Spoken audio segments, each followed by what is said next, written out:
Every project has a hypothesis behind it, but that hypothesis is usually not specifically defined.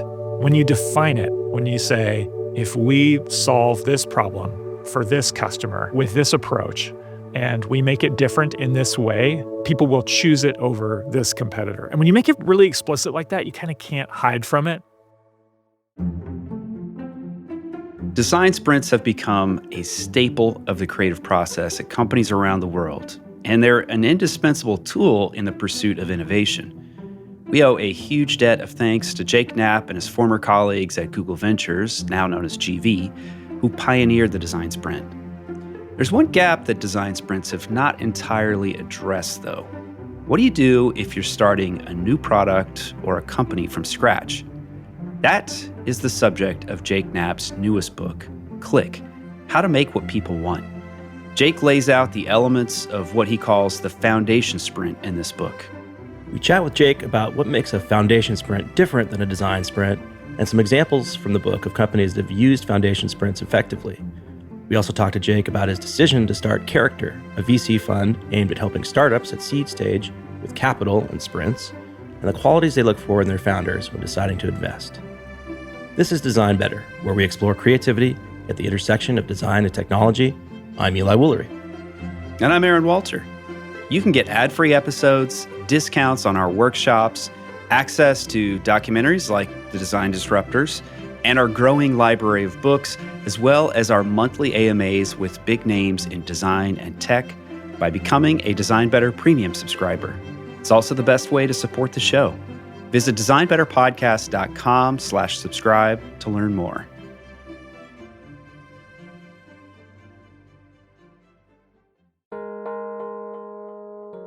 We'll return to the conversation after this quick break.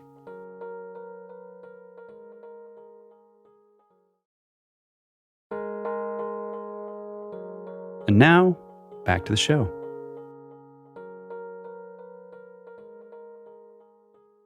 Jake Knapp, welcome back to Design Better. Thanks for having me back.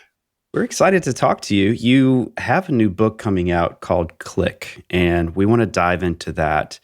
But longtime listeners might recognize that you've been on the show before. I think the last time we spoke was in 2018. And you had a great book that came out called Make Time, which was about really thinking about our relationship to digital tools, how we spend our life's energy and our time. And that was enlightening. We'll have a link in show notes for that so people can go back and catch up on that. But maybe you could just tell us, what have you been doing since we last spoke? What have you been up to? So, Make Time came out.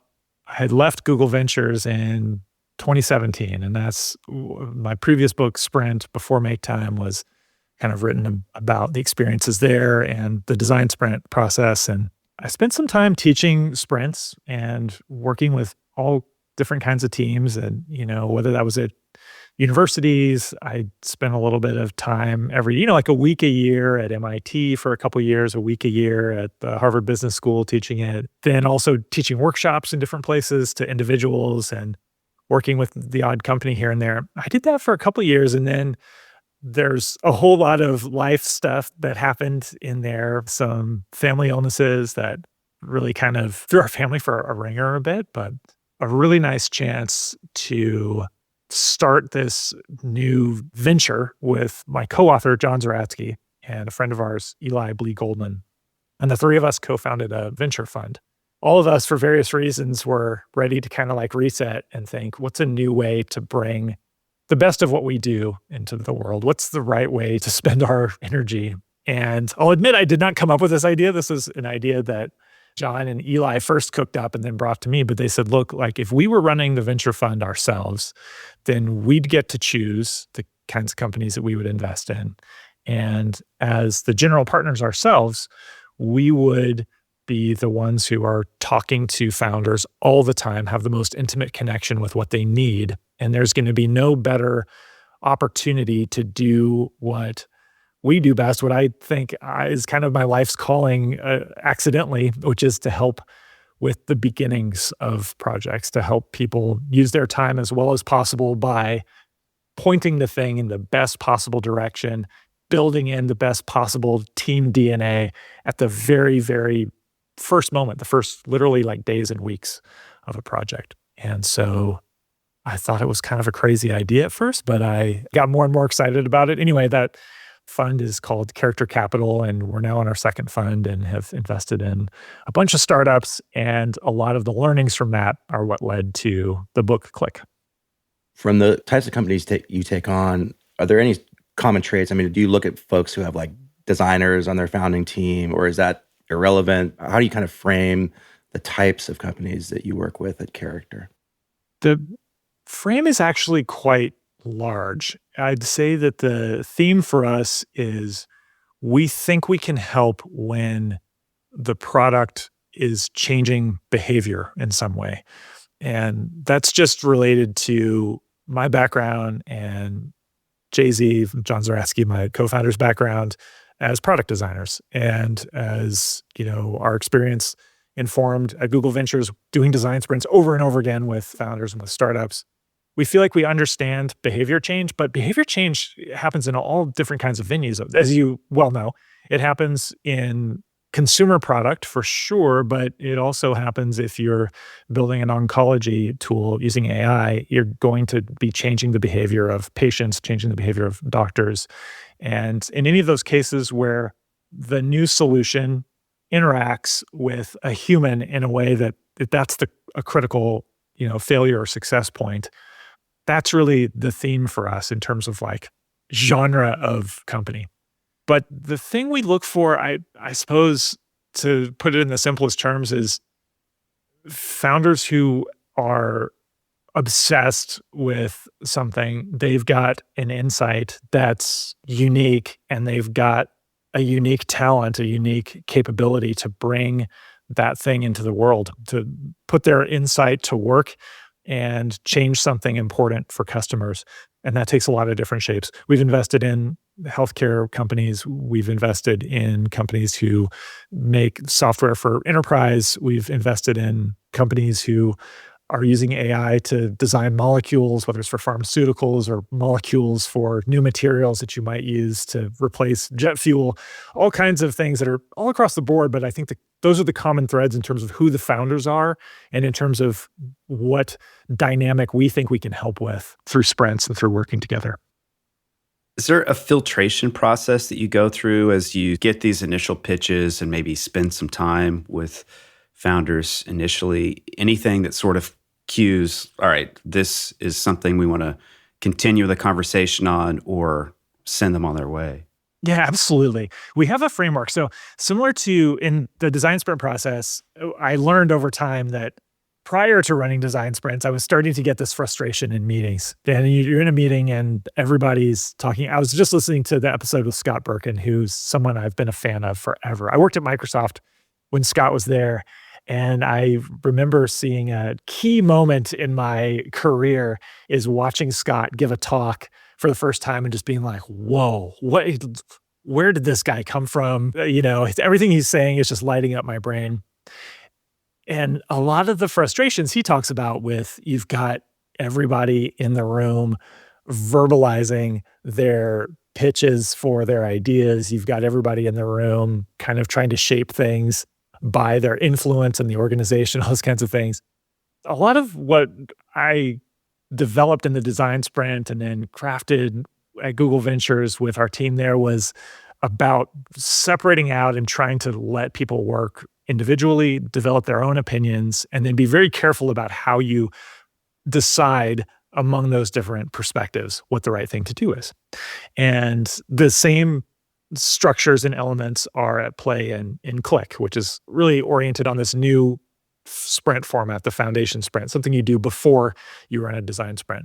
But this framework of we've all got to work alone together is just, I think, really important and yet often hard to do because our natural inclination as humans is to have a discussion, have a verbal conversation, to brainstorm. Brainstorming just, I think, comes naturally. I think that if you got together, a bunch of scientists from the 17th century, Royal Society in England, and you put them in a room together, that they would just naturally start brainstorming. Or if you got a bunch of, sort of hunter-gatherers from the Ice Age and you got them together in a room, that they would just start brainstorming. I think it's just a thing that we do as humans, and you need a structure to separate it out. So when we're evaluating companies, our structure for separating that out is a framework that we call OATS. So it's opportunity, approach, team, and success so far. And then we have a sequence of questions within each of those categories that we're considering.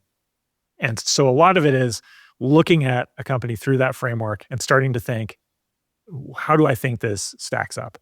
That part, that super analytical part, is really important to us. John and Eli and I, all three of us will score a team before we make an investment. We'll score a team on all of these, 20 or so facets, and we'll do that independently. And only then will we talk about what do we think, and only then will we, sort of make our pitches for the company or not. But there is also, in venture capital, I've found, I didn't really get this before, but being on the side of things where we're raising money from our limited partners, and then we're in turn investing that money in startups, and we're having these conversations with founders, and these founders with these conversations with our investors. I've realized there's this huge element of human trust that is such a big part of how all kinds of business works, at the level when you're making the investment, and also at the level where you've got the product and you're trying to get your customers on board with it. And that trust, which is sort of an emotional, intuitive thing, is really powerful. And you have to recognize it and see it, because on the one hand, it tells you a lot. And we're really good at figuring out what are the elements that make me trust or not trust this person. But you also don't want the emotional thing to override signs that are really important. So anyway, it's a long way of saying it's a combination of those two things. We have to really believe in the person, and we also have to force ourselves to be analytical and make sure, do they have those outsized capabilities, that outsized insight? Is the thing that they're building actually important? And does it have a chance, because we're fiscally have to be responsible to our investors, do we think this can turn into a great business? So let's talk about the foundation sprint. And a lot of our audience will be familiar with design sprints. And if not, we'll point back to our first interview with you. I think you're the first person we've had on 3 times. Amazing. Yes. Yes. I'm free next week in case you just want to build a lead. Right. So we'll point to that episode where we did talk quite a bit about design sprints. And tell us how the foundation sprint evolved and how it's different from a design sprint. To give a brief recap of the design sprint, it's a 5-day method for teams to solve a problem, prototype the solution, and test it with customers. So it's step by step by step, so that you can start it.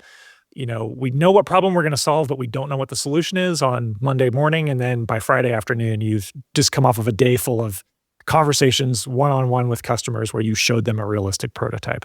And some may argue, is it a good idea to go that quickly to a realistic prototype, high fidelity? I think it is. And, but that's the whole sort of formula there, is to just radically go through that with a team of people.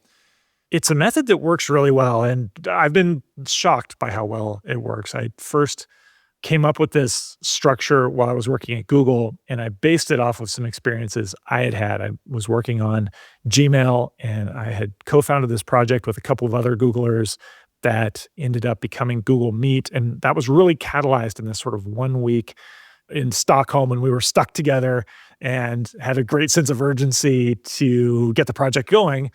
And I tried to replicate that week and some week-long sprints that we had similarly when there was a sense of urgency on a side project in Gmail that became a priority inbox, which is sort of the thing that scores, hey, this message is important or not.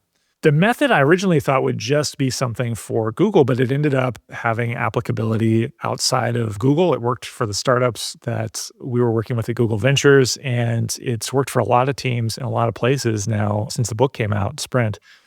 When we started Character Capital, the framework was our special advantage, the way we're going to sell ourselves to great founders who are in the situation where they have people competing to invest in their company. The way we're going to sell ourselves is we're going to offer to work with them in design sprints. And this is going to give them, we think, a disproportionate advantage over the competition. And it'll let us really build a rapport and hopefully invest in the future with them. And that has worked so far. The design sprints continued to work well with these really early stage founders. We invest pre-seed, seed, but after the first few sprints right away, where the relationship was, we're not just coming in as design partners as we were at Google Ventures, but also as the general partners. We were having more conversations with founders. They were earlier stage. And I just started to notice there's something missing here. When we have some of these conversations, we get stuck on basic fundamental things that, although these founders are really smart people, they have a strong conviction about what they want to build. There's just a lack of clarity around the specifics. So you might say, who's the target customer for this?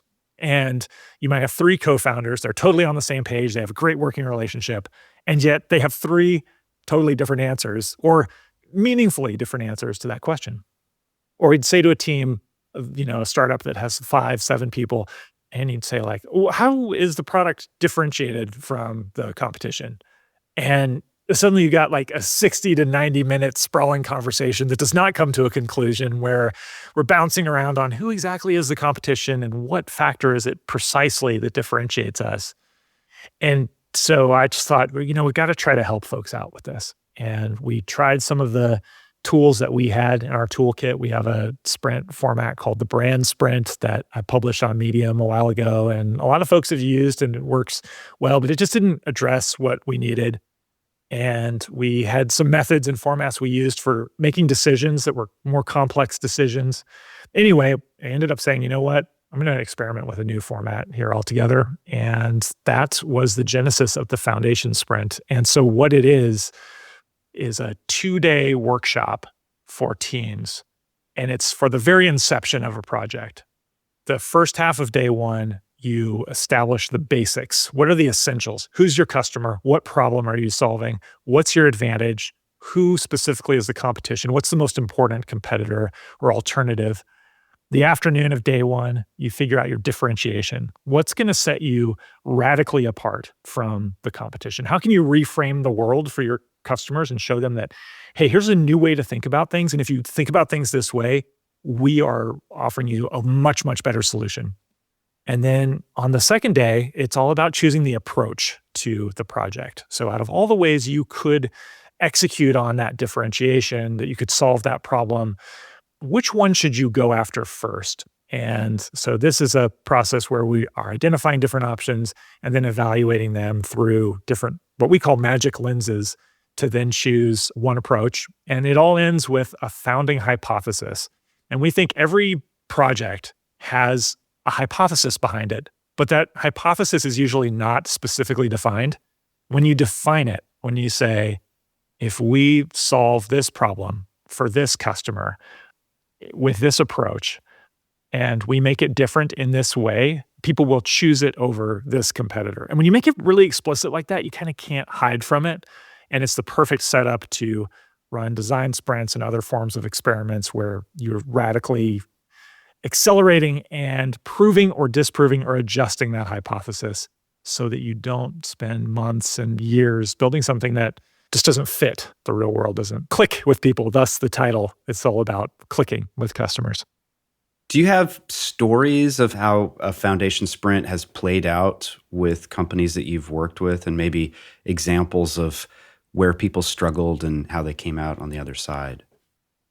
Yeah, one of the big things that's a struggle for people is differentiation. And it sounds so trite almost to say it. I think this notion of positioning or differentiation is something that people talk about in business school. Marketing teams are certainly aware and cognizant of it. But what I believe is that you've got to differentiate from the beginning rather than as a layer of marketing or sales that you put on after the product is finished. That you've got to start by figuring out what that differentiation is. And then you've got to build a product that embodies that differentiation, delivers on it, so that when you market it, you're not just painting a facade on the front of something else. You're just telling people what it already is, what it truly is. One of the stories in the book that I found it interesting when it was happening. We'll see what readers think, but there's this company. So the founder comes from Google DeepMind. And at Google DeepMind, he worked on this project where They built an AI. Of course, this is like, pre-ChatGPT explosion of AI everywhere, but folks who are familiar with DeepMind will know they've been at it for a long time and doing some really interesting things. They developed the transformer approach that I think OpenAI then used to build ChatGPT. So Johnny Godwin is his name, and he had developed with his team at DeepMind this AI that could analyze X-rays for breast cancer scans. And it turns out they were able to get it to the point where it could actually beat radiologists in terms of accuracy at diagnosing breast cancer from these X-rays. So really cool stuff. Really an excellent engineer, really knows AI. And he left DeepMind and started this company called Orbital Materials because he believed that if he teamed up with the right folks with chemical expertise, folks with manufacturing expertise, that he could use AI, they could develop an AI that could design molecules and create new materials. And so he'll tell the story of, because I'm like, new materials, like new molecules, like what are you talking about? And he's like, well, in the 20th century, new materials played this huge role in all kinds of situations. And we sort of take it for granted now, but nylon was developed in the 20th century, and it helped to turn the tide in World War II because the Allies could make parachutes out of nylon and didn't have to use silk, which they couldn't get. Or the lithium batteries that we sort of take for granted today, that involves sort of processing lithium and getting that to work for us in the right way. The metals that were used, the alloys for space exploration. And he said there's all of these new challenges that we need to solve in the 21st century. We need better replacement for jet fuel. We need, materials that perhaps can capture carbon better. There's materials that are scarce that we use in rechargeable batteries. And there are ways to find that. The traditional way will take decades of trial and error. That's the way you developed all those materials in the 20th century. We need a faster way. And if you use AI, you can do it. So the whole notion was we're going to use AI, we're going to design molecules, we're going to manufacture those at scale. And the first step in that is convincing partner manufacturers that this is a legitimate way to investigate molecules. And they've been doing it the old way for centuries, or I don't know about centuries plural, but certainly a century. So the whole framing at first is well, we've got this new technology, look at all these things it's possible to do. And the foundation sprint with them was about figuring out what is it that really you believe will matter to these manufacturers. And when they got really specific about it, when they really dug into here are all the possible words we could use, all the possible sort of criteria that we think we could be better at, it was really about being reliable and being a reproducible process that was, that was faster. And that idea of being more reliable than the old way, if they poured all their energy into that differentiation, then finally the chemical manufacturers started nodding their heads and saying okay, maybe we'll try a pilot program. But in turn for them, that meant everything we do now in terms of executing on the product, reliability and making this a reproducible process, it's got to be at the top of our principles of how we make decisions about what we deliver, because that's what sells. That's what customers want. That's what's going to make this thing work in the end. So we're not painting it on later at the end. We're actually starting from there, making sure we can sell it first and then executing on it. We'll return to the conversation after this quick break. Hey there, I'm Meredith Black, co-founder of DesignOps Assembly and formerly of Pinterest and Figma. I co-host a podcast called Reconsidering, alongside two of the design world's most respected voices, Bob Baxley, formerly of Apple and Pinterest, and Aaron Walter, co-host of this very podcast, Design Better. Reconsidering is a show about looking at the big questions and challenges that we face in everyday life with a fresh perspective.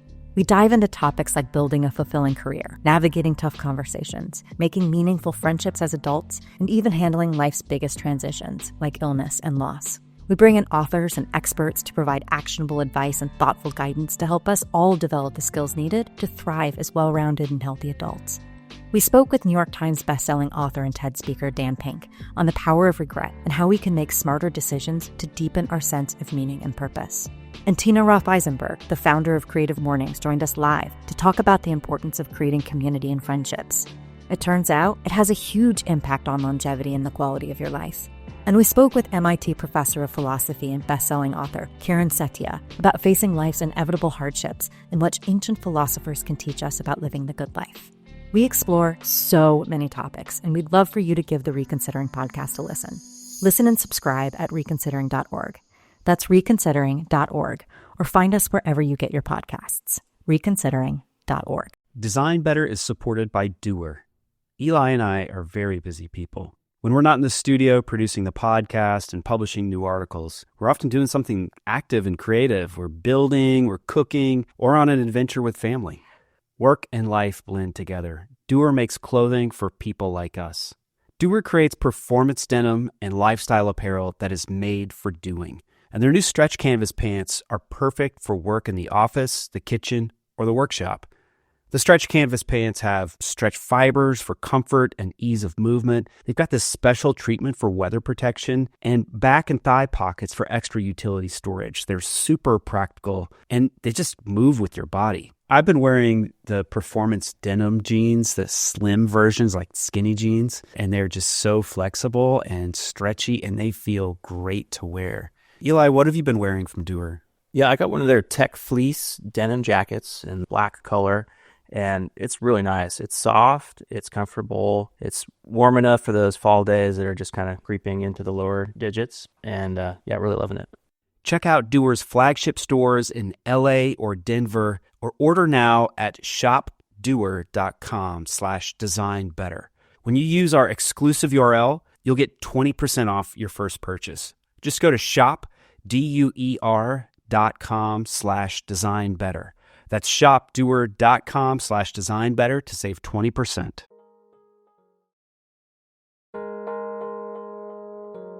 And now, back to the show.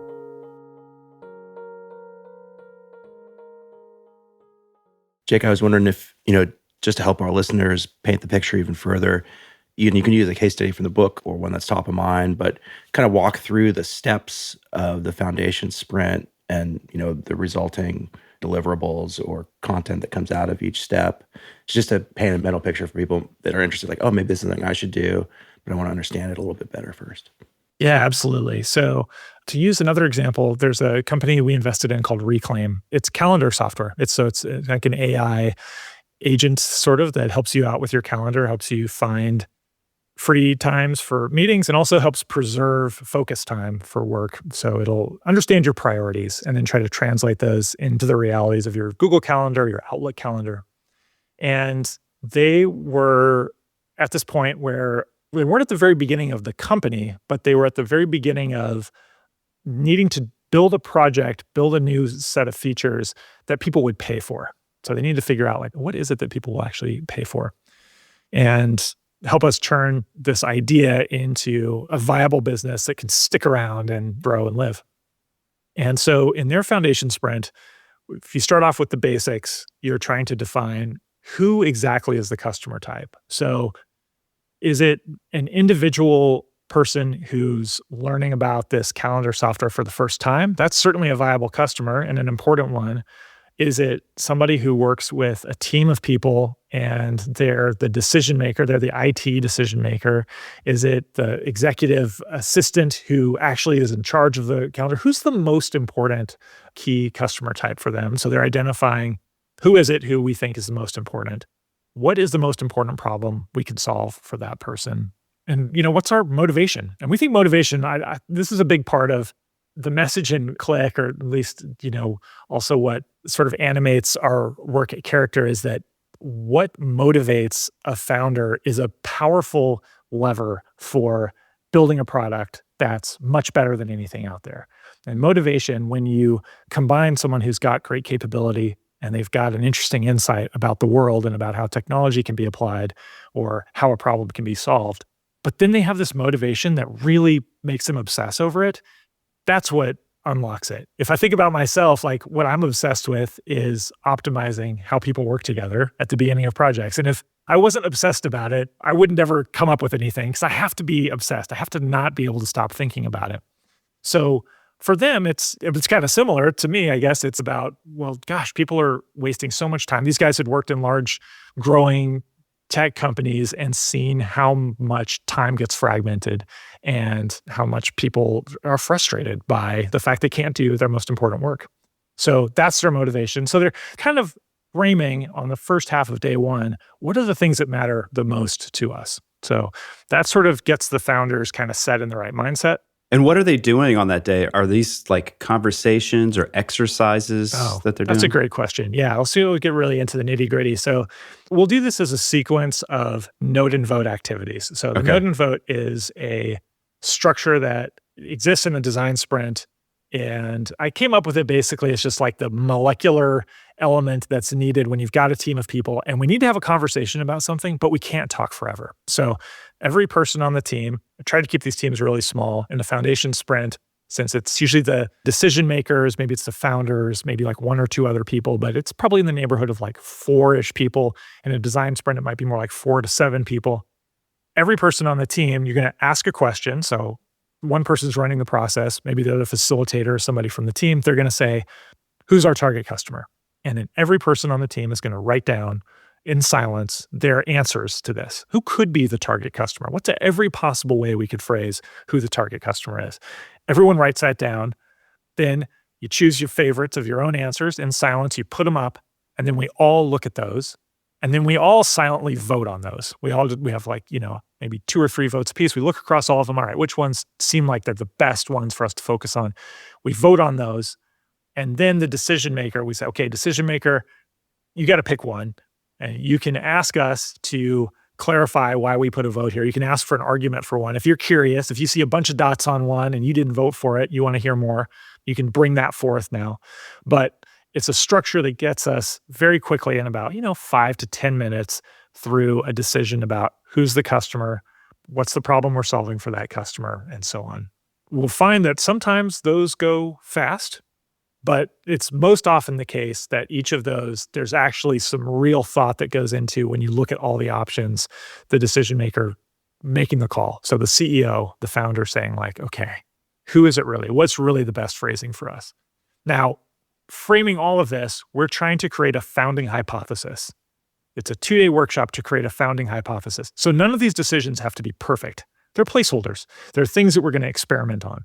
Got it. So it sounds like a foundation sprint, it draws a lot of the insights and the methodologies from design sprints, this concept of we're working separately together versus brainstorming where we're sort of influencing one another as we talk aloud and write something on a whiteboard.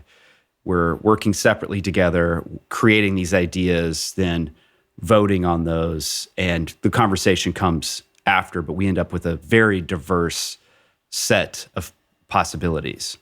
Yeah, that's right. So we want to have a real decision at each point along the way. So there's, several components of the basics on the morning of day one. We want to have options when we choose.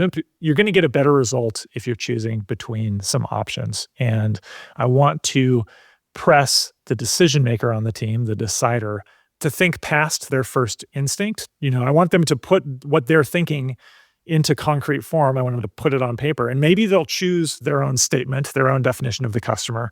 But I want to force them to see, here's some other ways of looking at it. Right. So other parts of the beginnings of this foundation sprint, trying to identify what are your distinct advantages, your unfair advantages is a term that's often used in our industry, and then understanding the competition. Can you walk us through how do we look at those specifically in a foundation sprint? Yeah, so for the advantage, I break it down into 3 components: capability, insight, and motivation. So capability would be something like, we've got the specialized engineering capability. In the example of orbital materials, they've got this great AI capability paired up with chemical industry expertise. So that's a unique capability. Then the insight is, well, here's something you can do with AI that maybe nobody else quite realizes is a possibility yet. We think you can use AI to design stable molecules.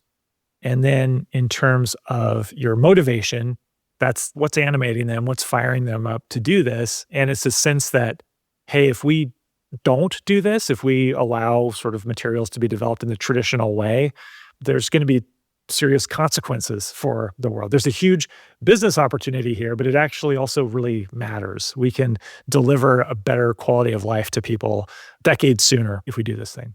So those are the elements of advantage. When it comes to competitors, the obvious thing is to think of other companies who are building a product that competes with what you're doing. But a lot of times the most interesting new products, the most interesting things that startups or any organization is doing is where they're coming up with a replacement for something that people just have like some kind of workaround today. They're not really solving that exact problem. They've got some Band-Aid or some hack.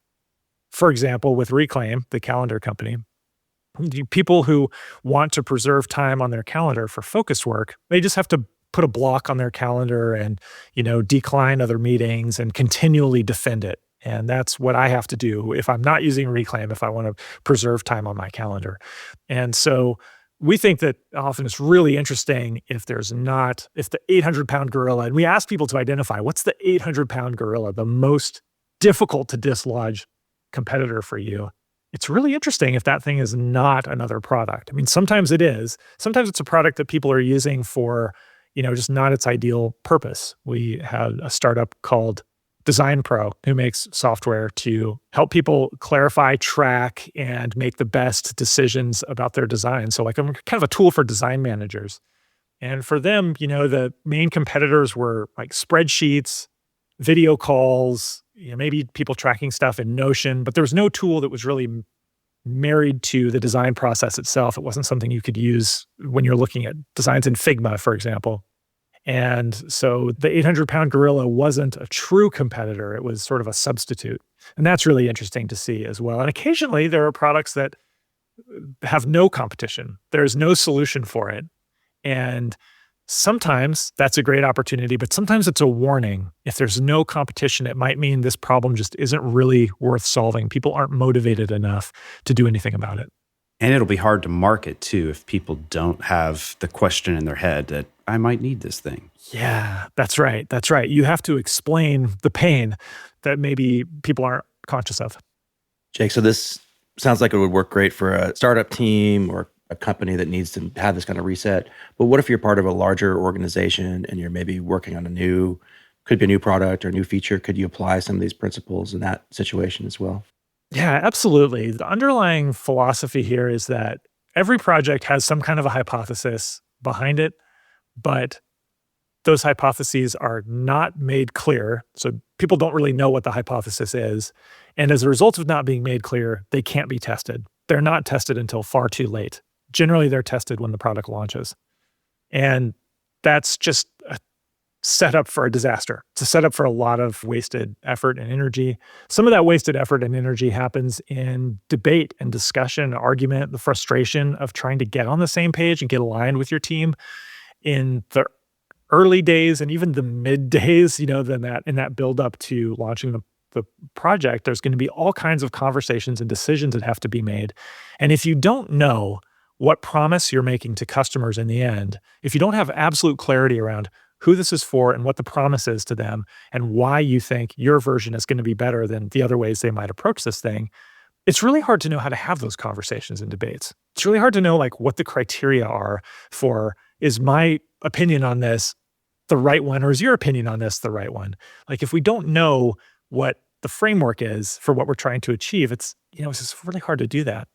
So for any team, and it's actually, I think, maybe even disproportionately, that part is going to be valuable in large organizations because that's where it gets harder and harder to get things done. I've experienced this firsthand. You've got, different teams you have to coordinate with and align with. You've got maybe some politics between different job functions. You're trying to think about what this boss thinks and that big boss thinks. And so having clarity around the hypothesis and being able to put that on, it's one sentence that you can show to anybody and say look, this is what we're doing. And in the beginning, maybe it's saying, is this right? This is what we're testing. This is what we've proved in design sprints. We've used the foundation sprint to get our founding hypothesis. We've used design sprints to prove that it works. It clicks with people. But Do you argue that this is not what we're trying to do? I think that's useful everywhere. One of the steps in a foundation sprint is around principles. And you gave us some examples earlier about defining principles. There's a fair bit of debate online about how do you create a design principle or a guiding principle for a product? And is this abstract or broad enough, or is it so specific that it's not a good guide?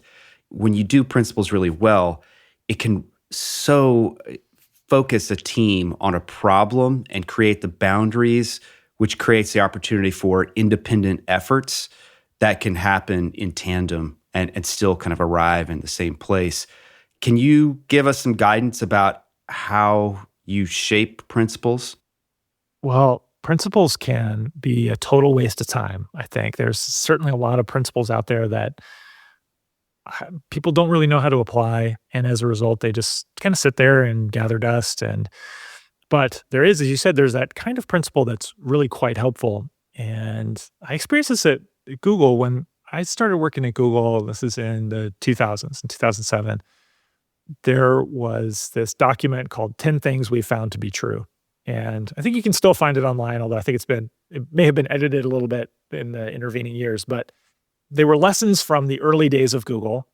And some of the 10 that were really crisp and very easy to understand how you put them into action. For example, fast is better than slow was one. So if you're debating about, hey, here's a new way we could design this feature, we could do it like this, or we could do it like this. Well, which one is faster? How many milliseconds is this going to add or subtract from the page load time? And fast is better than slow would make it really clear. One of them was it's best to do one thing really, really well, and we do search. So if the thing you're doing does not somehow relate to search, or if the new product you want to make does not have one very specific focus and does that one thing really, really well, when you're missing the boat. And so those kind of principles were the kinds of things I could understand and put into action.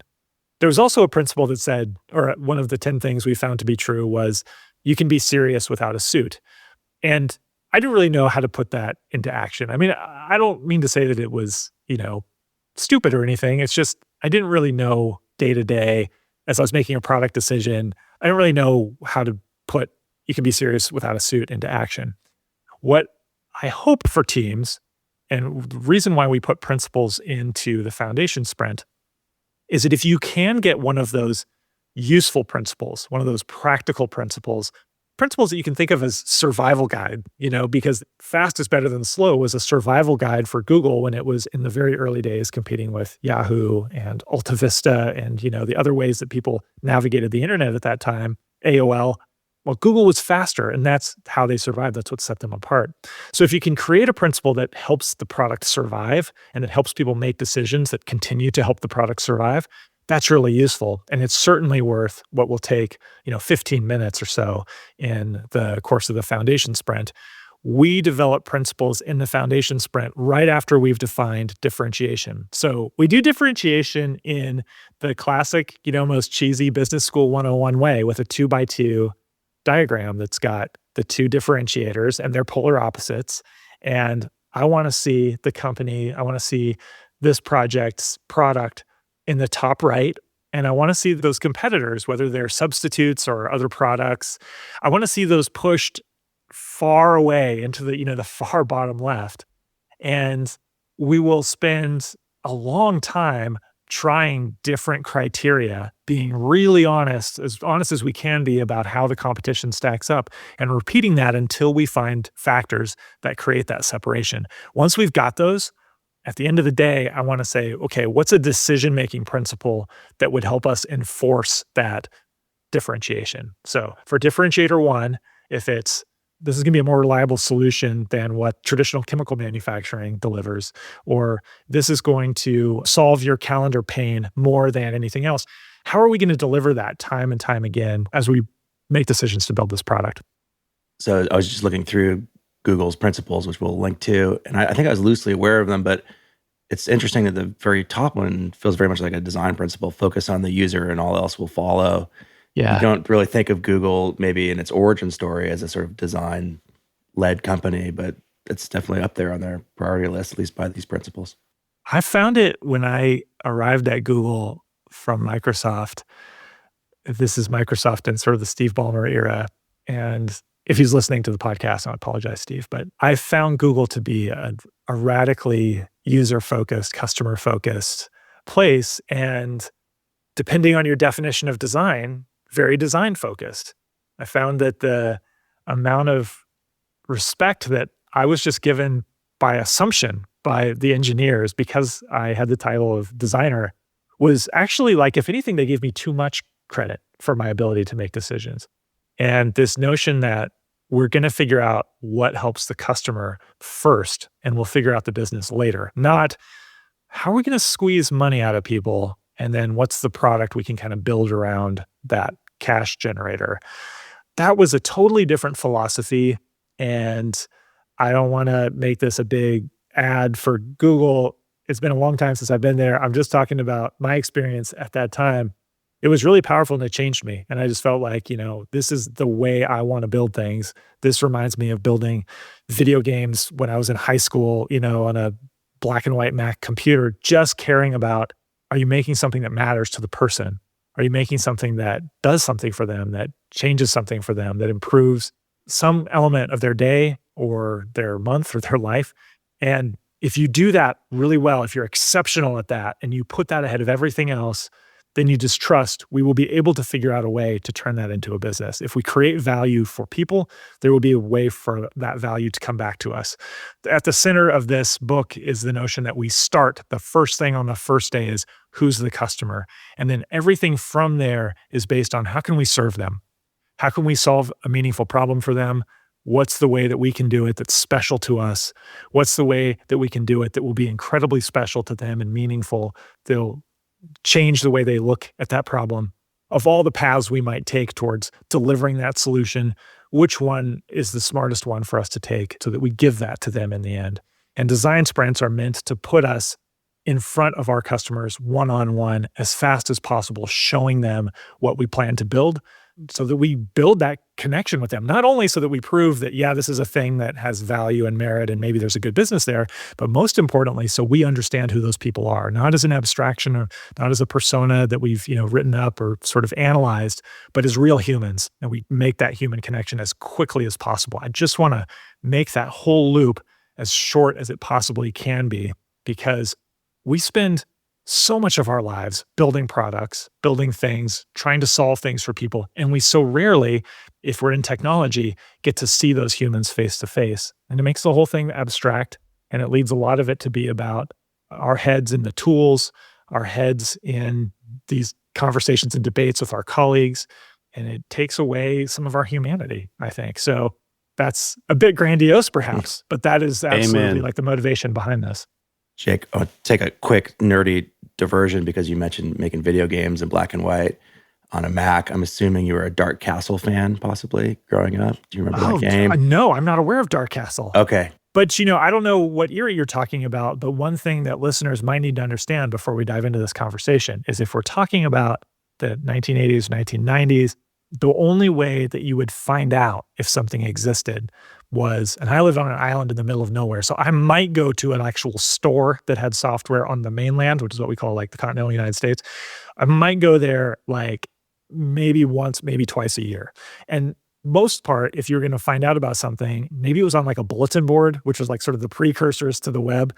So there's all kinds of great stuff I've learned in my adulthood because I'll go back to and like I never knew about it. So anyway, will you tell me about Dark Castle? Well, so check it out. I'm sure you can find an emulator to play it. It was a classic Mac game. I got an emulator bookmarked, by the way, in my browser. It's just open all the time. So yeah, perfect. That's dangerous. So as a related point, though, there's this great book by Jordan Mechner, I think his name is pronounced. Do you know him? He's the guy that created Prince of Persia. Prince of Persia. I have that book. Do you have that book? Yeah, awesome book. Yeah. We'll put a link to that in the show notes. It's so cool. It's so cool. I mean, just a little quick like sideline into that.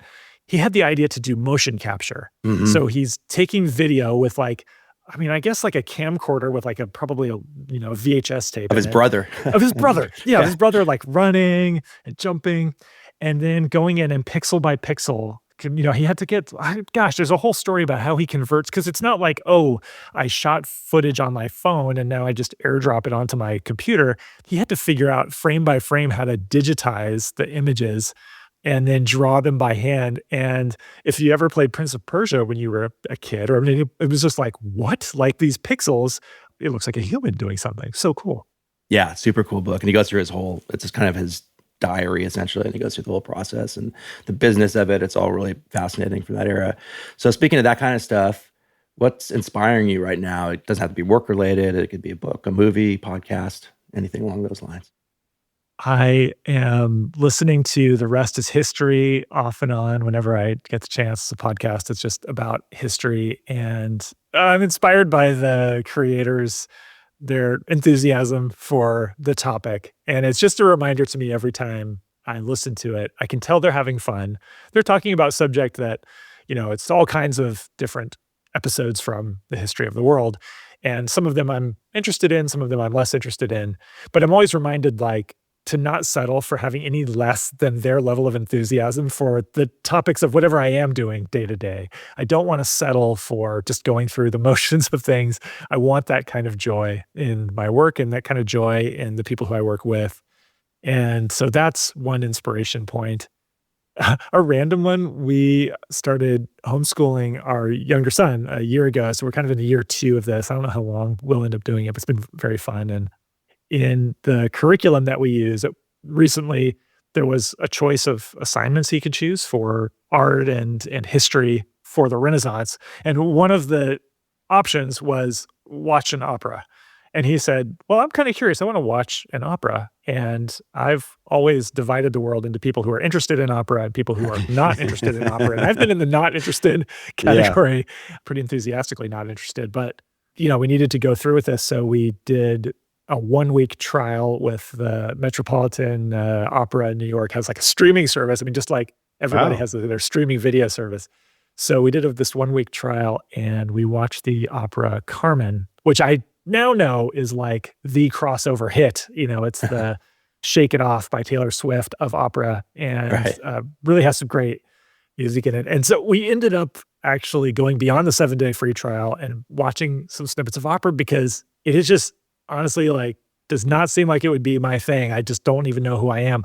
But it's really impressive to watch these folks do this thing that requires so much almost athletic ability, and to think about the composers who put these things together. I mean, sometimes it's 150 years ago or whatever, 200 years ago, these operas were written, and they've been performed again and again and again and again and again and interpreted in different ways.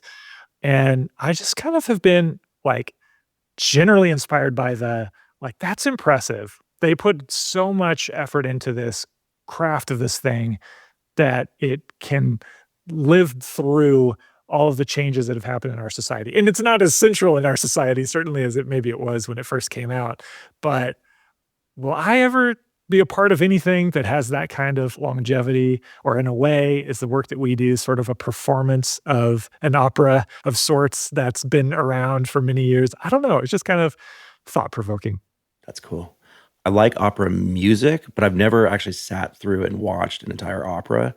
So I'd like to check out that Met Opera. Maybe I'll do it with the kids and they could get something out of it. It has subtitles, which is a game changer, really. So that's the big draw for me, is subtitles. Also, they zoom in. I have been to an opera and, sort of unwillingly earlier in life, and obviously it did not change my mind. But in the streaming service, you're seeing people's expressions, and actually they're good actors too. So they're singing, they're doing all this stuff. And then a lot of times I'm like, every opera sort of ends with an hour-long death scene. It's always a tragic. So, I mean, you're really feeling it. Oh, man, I feel bad for the father whose whatever, son is whatever.